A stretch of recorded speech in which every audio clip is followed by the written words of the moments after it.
So I wanted to start with your wise experience. I know it's just the one, but how you see the entire thing. Yeah. Well, WISE has become a very big platform for tackling issues related to education, technology, poverty, productivity, skills, the future of education. And I'm really proud to be part of WISE community. It's my third time I'm speaking at WISE. I was a very young expert back in the days, almost 14 years ago when WISE first was in discussion, and Stavros Nuka was appointed as CEO of WISE. So, and I've seen how WISE evolved as this really big platform. And I think what's important about WISE is that we're talking from different angles. So there are policymakers, there are educators, there are teachers, there are experts, there are ministers, and there are young people and startups. So you can actually have a much better understanding, comprehensive outlook of education problems. And I think one of the greatest challenges we have at the moment is AI. And how do we really embed AI? How do we really harness power of AI and make it to serve the humanity and make it to serve education?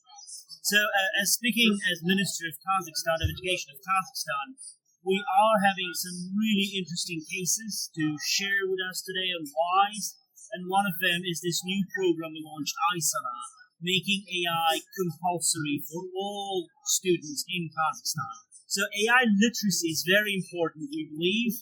This is what happened with social media. We didn't have comprehensive literacy in social media.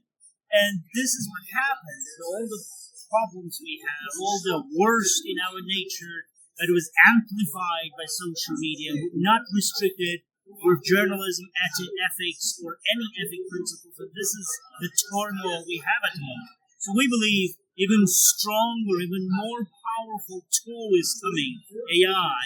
And very soon it will be available to a much larger group of people. It will go down, it will become cheaper as with all the technologies that emerge.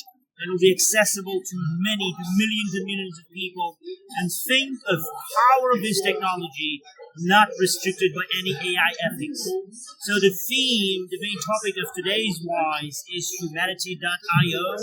How do you still keep the human connection, the human values, the human essence and nature in this new age of emerging AI? Amazing.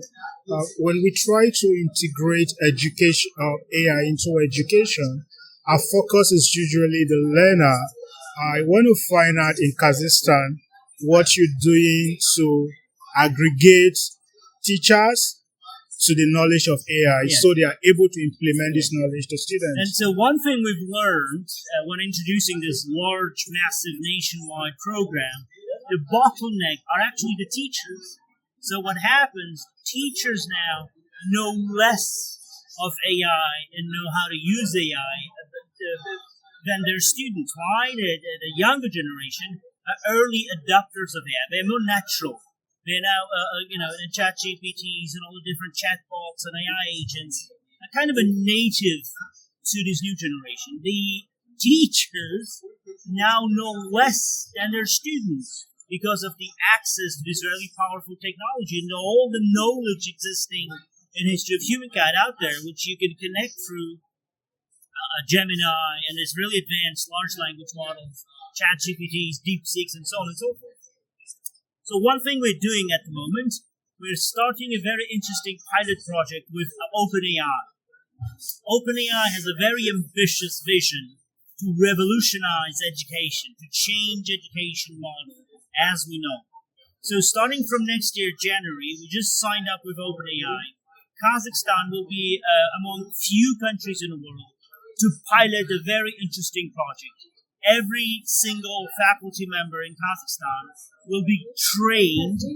It's about 5 months training, very deep, very intricate training, and then given Chat GPT education, a new flagship tool of OpenAI, and that will give faculty members tools to design curriculum, to assess any student on fly, to create any test, any assessment tools, but eventually train his own ChatGPT. So imagine you have a very good teacher, very experienced. He has a unique methodology, but this unique experience is not available to many people, not available. He can have master classes, he can have seminars, but again, it's very limited to only number of people who attend master classes and seminars of his very experienced teacher, the best teacher you have. So he would be training ChatGPT, and his experience will be available to as many people as possible. So that's a very interesting take on how to incorporate AI and train and empower teachers to harness the true power. Also, so we are now talking about 165,000 licenses available to all teachers of Kazakhstan, and we will take some students and we will try to answer a very simple question. Does AI really help? Does it really help to change the education? Does it really has an impact? And can it really boost academic performance? Can it really help teacher to get back to teaching? And a very important component of that new pilot project would be it will automate the routine tasks of the teacher. Homework, assessments, planning, curriculum design, scheduling, helping with students. So we'll try to do a very simple thing. We'll try to take away and automate everything that doesn't help teacher to teach, to have that human connection, to have an emotional connection with his students.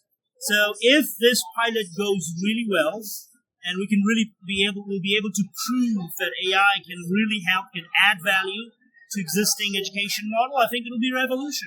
I think we'll have finally that moment where century, millennia-long, face-to-face, teacher-to-student model might change, and we'll have AI-enabled ecosystem helping both teachers and students achieve their goals.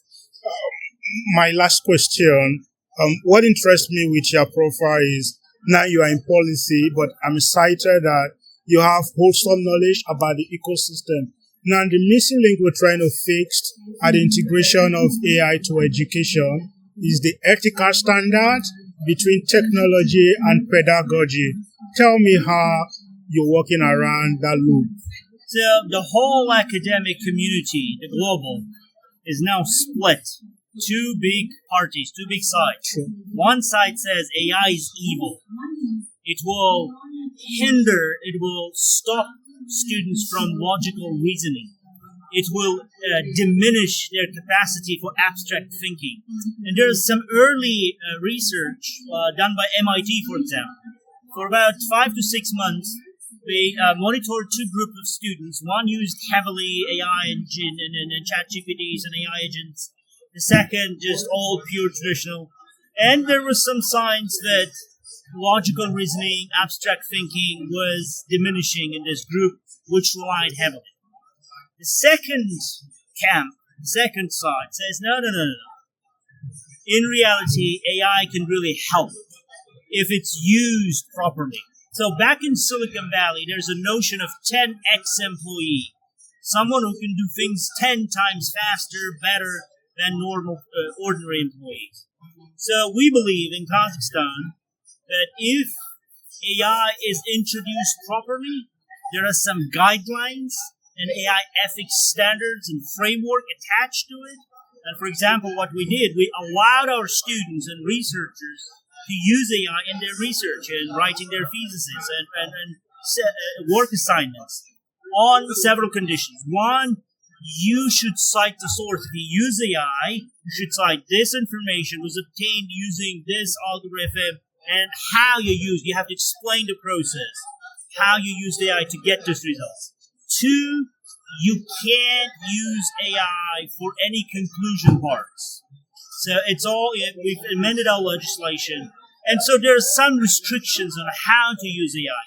And AI ethics is now becoming a very big standardized regulation in Kazakhstan. We now have AI legislation, AI law, now we have AI code, a very comprehensive piece of legislation, explicitly instructing how AI can be used and how it cannot be used. And also that big part of national training program, the iSala program, it also has AI ethics module, and it's compulsory for all students, and you have to take an exam and certificate, right? So again, it's all coming back to education. You have powerful tool, you have a lot of potential to use this tool, but also it comes with disadvantages. It comes with the problems. So as I said, in social media, we never train anyone how to properly and ethically use social media. This is what happened. This is what's happening now, right? So I think a part of the equation should be training and education on how to use AI properly. So that's the cornerstone that would give us some better chances to use this new powerful tool as make it useful as possible.